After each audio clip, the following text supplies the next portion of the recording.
Welcome to the online classes from Dhaka Secondary School, North Karachi campus. Assalamu alaikum students of class 8. In the online class of social studies, we are going to start new chapter number 18, explorers, scientists and inventors, and I'm your teacher Miss Uzma.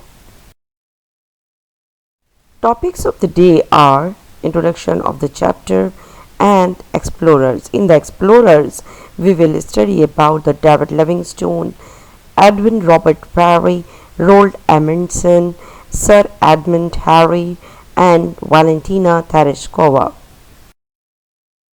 Introduction of the chapter.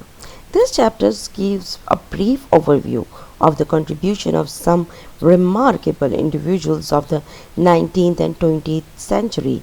These men and women enhanced our knowledge of the world, science and technology. They gave us products and ideas that have changed the way we live, travel, think and more. The explorers were driven by a sense of curiosity as well as adventures to dare, as it were, where no one or a few may have gone. Their discoveries and accounts lead the way to later exploration and the opening up of the world.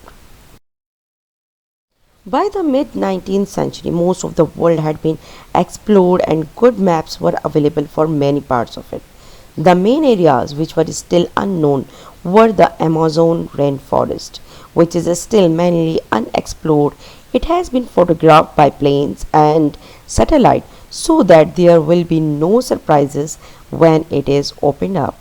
The Central Africa tropical jungle. These have been reasonably explored.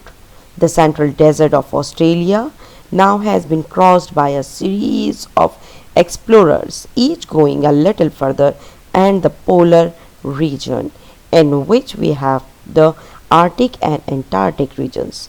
These have been explored in the 20th century. The great discoveries in the 19th and 20th centuries have not only been on the actual surface of the earth itself. Of the biggest names in these discoveries are given in short biographies here. David Livingstone. Livingstone was a Scottish medical machinery explorer of Central Africa. From the age of 10 to 24, he worked in a cotton factory and then went on to train as a doctor as he wanted to become a machinery. In 1841, he was sent to Southern Africa with his wife, children, where he traveled, visiting areas where no white man had ever been traveled, and discovered a number of lakes and rivers, and above all the great Victoria Falls. When he returned to London in 1856, his finding about Africa made of all of the maps of the time obsolete and they had to be redrawn. In 1857, Livingstone resigned from his machinery work and began to work for the British government exploring East and Central Africa. But Livingstone's great dream was to discover the source of the river Nile and to explore the land between this and the source of the river Congo. During this period, Livingstone was out of touch with his own country for a long time. An American expeditions under Morton Stanley set out to find him, and in 1871 came across Livingstone deep in the jungle. The two continued to undertake explorations together for a while, and then Livingstone left in another attempt to find the source of the Nile. He was found dead in what is now Zambia in 1873. His followers cut out his heart and buried it beneath a tree. They then took his body to the coast. From there, it was taken to London and buried in Westminster Abbey. Although Livingstone failed in his great ambition to discover the source of the Nile, he did discover a number of other geographical features. His main achievement was to open up the center of Africa to later explorer. Though confusing as the river has many tributaries, but it generally accepted that the source of the Nile is Lake Victoria, Uganda. Edwin Robert Parry. Edwin Robert Parry was an American Arctic explorer who claimed to have been the first person to reach the North Pole. Trained as a civil engineer, he helped in the planning of the Panama Canal and then devoted the rest of his life to exploring the Arctic, making 7 long journeys there. He explored Greenland thoroughly and proved that it was an island. Edwin Robert made 7 journeys to the Arctic and in 1909 claimed that he had reached the North Pole itself. Other explorers dispute this because he had sandbagged to base his companion, who was the only person there capable of using the instruments to decide the exact position. Whether he did or not is not very important because he set down the principles of Arctic exploration which have been followed ever since. Roald Amundsen.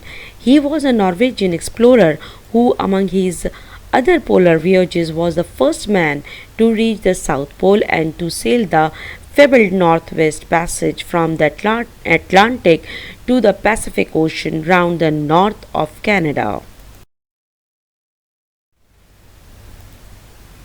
He joined a sailing ship to the Antarctic in 1897, but it was frozen in the ice for 13 months, and the crew were the first people to overwinter in that region. In 1309, he bought a small ship and, with a crew of 7, searched for the magnetic North Pole. Roald Amundsen then sailed on round the north of Canada, where he found the bodies of Sir John Franklin's Northwest Passage expedition, which had disappeared 50 years earlier. Eventually, they reached Alaska and achieved the journey that man had sought for centuries. Sir Edmund Hillary. He was a New Zealander who became famous along with his Nepalese Sherpa guide Tenzing Norgay for being the first to reach the highest point on earth, the peak of Mount Everest in the Himalaya. This was on 29th May 1953. Hillary was awarded a knighthood for his feat. In 1958, led an expedition to the South Pole, and in 1985, he accompanied the astronaut Neil Armstrong on a flight that landed at the North Pole. In 1977, he led an expedition from the mouth of river Ganges to its source in the Himalayas.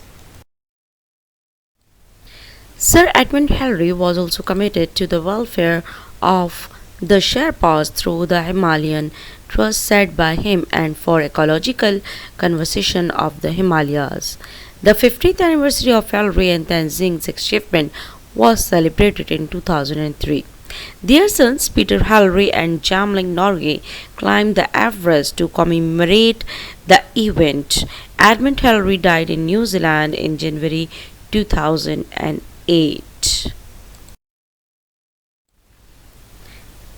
Here is the words of Hillary that while standing on top of Everest, I looked across the valley towards the other great peak, Makalu, and mentally worked out a route about how it could be climbed. It showed me that even though I was standing on top of the world, it wasn't the end of everything for me. By any means, I was still looking beyond to other interesting challenges. Valentina Tereshkova. Valentina Tereshkova was the first woman to fly in space.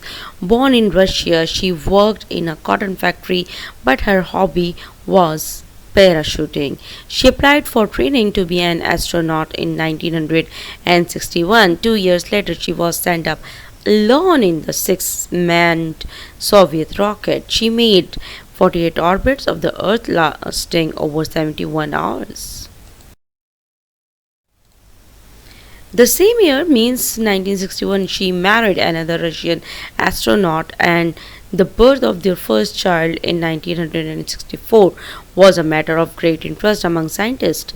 They wanted to know if exposures to weightlessness and the other problems of the space travel would affect any children born to such parents. Apparently, they did not.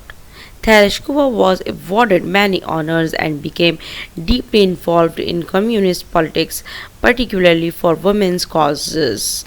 She continues to be a hero for the Russians. The questions are in front of you. Do them carefully. Thank you.